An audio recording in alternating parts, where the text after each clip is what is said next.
Hey everyone, it's Michael. I hope you're doing well today, and I have a video here to talk about something that may be a controversial opinion. I don't know, I kind of hit on this in my previous Batman book review.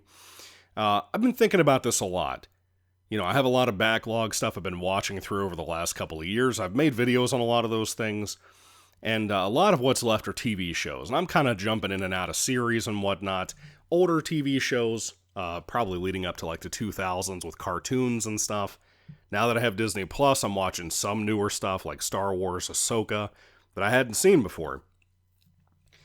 And I gotta be honest with you, man. I really honestly think between newer shows that I've watched over the years and stuff that I'm watching now that's newer from like Disney Plus or Tubi or anything like that, I really firmly think, no matter the genre, that TV needs to go back to episodic format like it was in the 80s and the 90s and the cartoons in the 2000s, which, to be fair, cartoons that are not something like a Kevin Smith He-Man, typically are episodic, But I'm talking like in the days of like early, like not early, but the 2000s Cartoon Network I grew up with, like where you had Johnny Bravo and you had Ed, and Eddie and, all these things that I love to death. Billy and Mandy, where the episodes could be episodic, right? I think all of this opinion began to boil back in Stranger Things Season 2, because Season 1 came out, it was perfect, I still think it's one of the best things ever. And yeah, Season 4 has some highlights, I've never watched it, but I've seen clips of it online, Vecna is cool. But Stranger Things was the best example to me of this. That when I was growing up, I was watching things like Twilight Zone and cartoons and Tales from the Dark Side, which is a giant mess, but they played like the best episodes of the show. X-Files, Buffy the Vampire Slayer, all these things I loved about different TV shows. In hindsight, I realized they're episodic. And over the last couple of years, I've been watching and reviewing things like Miami Vice, which was episodic. Yeah, you might have like a small story arc that may carry through a whole season, may just carry through a couple of episodes.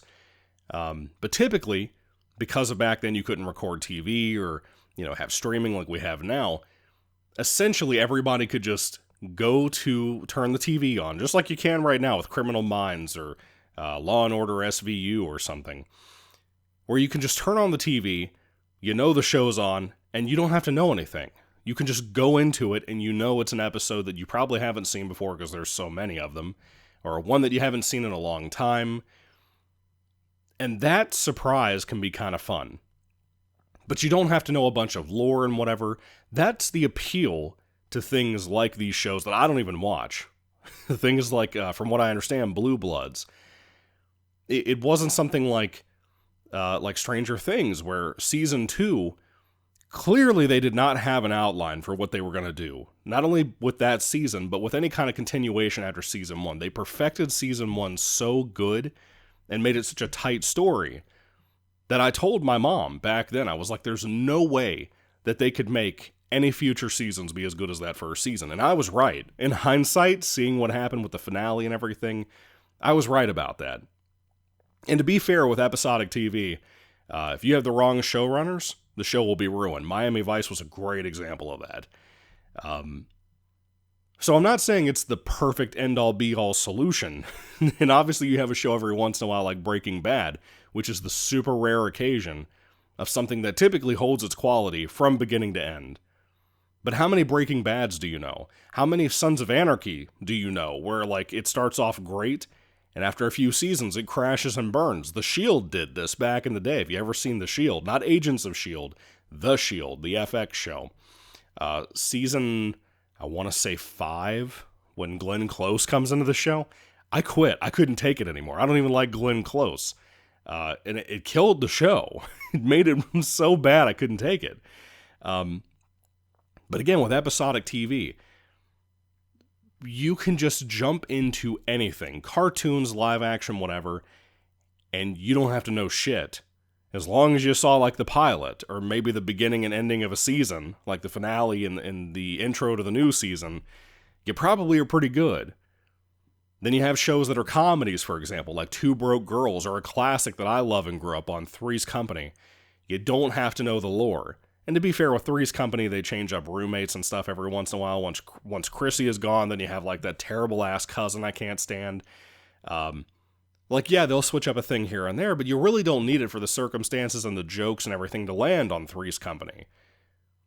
So, like, even something like that with comedy, it works better in episodic form, where you don't have all this lore and stuff. Nowadays, everything I watch, and right now, Spider-Noir is the greatest example of this. Not to get too heavy into my thoughts about that, I'm about to review it, God willing, in the next couple of days. To be honest with you, I'm kind of struggling through it. I was excited for it, but I'm kind of struggling through it, because it's a great example of something that absolutely was not what it should have been, in concept, in my opinion. But that show absolutely should have been episodic. It should have been an episodic mystery series, maybe like a Miami Vice or Magnum P.I. In the 30s with Spider-Noir. It should have been that. And it's not. And what it is right now, trying to tell a full season of story, it can't do it. And this is the greatest thing I gotta tell you about when it comes to these season-long story arcs and stuff for any show. This goes for anything. I've tried to watch show after show over the years, and I don't think there's any newer shows I like.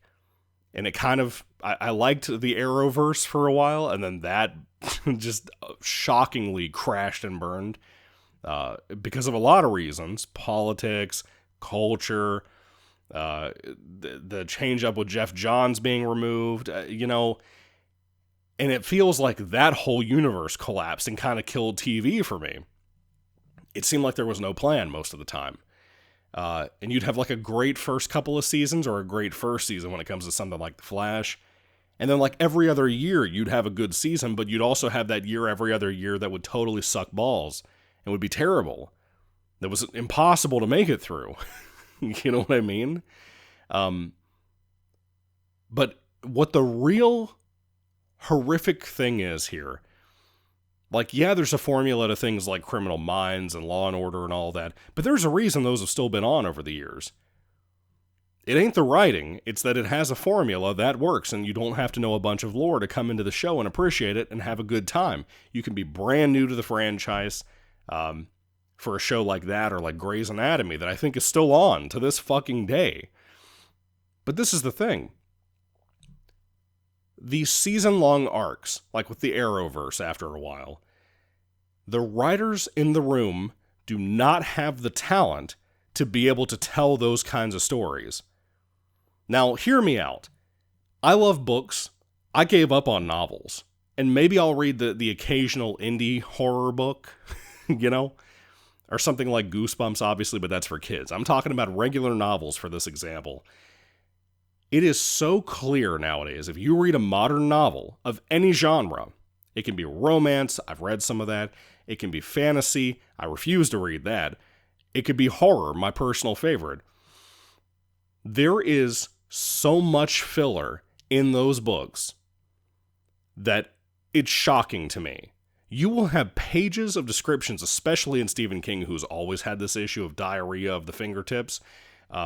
You'll have one of these people nowadays that want to mimic his writing style by dumping every detail of what a character thinks in their fucking brain onto the page. I don't need to know what a main character's favorite color is. I don't need to know that. If it doesn't have any significance to the story, it's not development. Say what you will, but it's not. Yeah, you develop your character, but that doesn't mean I need to know their fucking birthday. Unless it's important to the story, like a serial killer killing somebody on their birthday, and maybe it's revealing their secret identity or something, or showing a reveal of maybe this is somebody from their past, maybe their own parent, you know what I mean? That doesn't need to be there. And you'll see it over and over again. It's in everything now. Mystery thriller books nowadays are like 600 pages. They're not even 300 like they were when I was getting into reading more, like with adult horror and thrillers and stuff, back in like the 2010s. And a lot of those books I'd pick up were from the 90s that had just carried over into my Barnes & Noble over the years. Right? And we have multiple Barnes & Nobles, so I saw this all over the place. We used to have a Books A Million. I used to see it all the time there, too, of older paperbacks that had just stayed on the shelf over the years. I have many of them that I've bought over the years on my own shelves. Mysteries used to not, they weren't that fucking long. They kind of stayed in a formula most of the time. And I think James Patterson had a lot of contribution to that. But anyway, back to my main point. Writers nowadays are so lacking in the efforts that they put out. And I think the industry is trying to take notes again from Stephen King. I think it's not just the writers trying to do that. I think it's also the publishing houses themselves. They're trying so hard to create the next Stephen King's type of success, which is like a 1 in a billion shot. Not even a 1 in a million. A 1 in a billion type of chance that would even happen. And I don't even think you could ever have that happen again, to be honest. I don't think current writers have that kind of talent anymore. And I think the people who do are being pushed out of the industry because they're not able to put a 100-page story and fill it out into 500 pages without killing the momentum of the tale or boring the shit out of the audience. There's a reason back in the day that fantasy books were 200 pages for men's pulp. There's a reason why the Shadow volumes back in the day, they were so popular, they were coming out like twice a month from the same guy. And I've talked about this on the channel before. Those were 200 pages apiece, usually like 180. And they had a formula, and the formula worked. If it ain't broke, don't fix it. But TV shows have such an issue with this nowadays. You will have scenes, and I've talked about this too. I've seen this in Star Wars books, like the Thrawn trilogy from Timothy Zahn, and maybe I'll lose a lot of you by using this example again, or for the first time if you're new to the channel. You will consistently, and this is a thing in Spider-Noir as well, as the TV show I'm talking about, where a character, you will watch them find out info, and then you have to follow them to another scene where they fill in either one or in another scene multiple characters all over again, telling them every single detail. In older shows, I remember we would just cut to the scene where they had already had that conversation and they were just kind of asking questions about, well, what about this, this, and this? How do we know this, this, and this? Because you as the audience already know what happened. You saw it. You witnessed it happen with the main character or the character we're talking about. But now we have to waste time in books, in TV shows, all of that stuff, on people filling in each other as characters one to another about what's going on. And I'm not talking like in a James Bond villain way, but it's as detailed as that. It's a waste of time. It's not interesting, and I know it feels like a backseat editor type of thing. I know most general audiences don't care about this. But again, whether it be comedy, whether it be especially thriller or mystery type of stuff, or even horror TV shows, the lack of filler in those shows is what made them so engaging. And again, I use other examples I've been talking about, like Miami Vice, episodic show, for the most part. The last 3 seasons kind of suck. The first 2 are perfect, though. There's a reason they're perfect, you know? There's a reason episodic TV is still popular when you have basic cable, if you even use that, for things like Criminal Minds and stuff. There's a reason there's like 4 different Criminal Minds TV shows, even though all of them still aren't on. I think the original show is, and I think there's a new one right now, too. But there's a reason that's still around. There's a reason we used to have like 3 or 4 CSI TV shows at one point, and they were all good. I loved all of them when I was growing up. There's a reason for that. And I think the less that we stop sitting around and denying the fact that those limitations of having to tell a story in a certain time frame, the more that we stop pretending like those limitations did not put the writers into a box where they had to be creative for novels, especially TV shows, because that's the subject of this particular video. I think when we stop denying that, I feel like we can finally get good TV again. But we have to have the talent there, you know? Some people are good at writing poems and can't write a novel, and vice versa with other writers. That's just the case, period, across the board with talented people.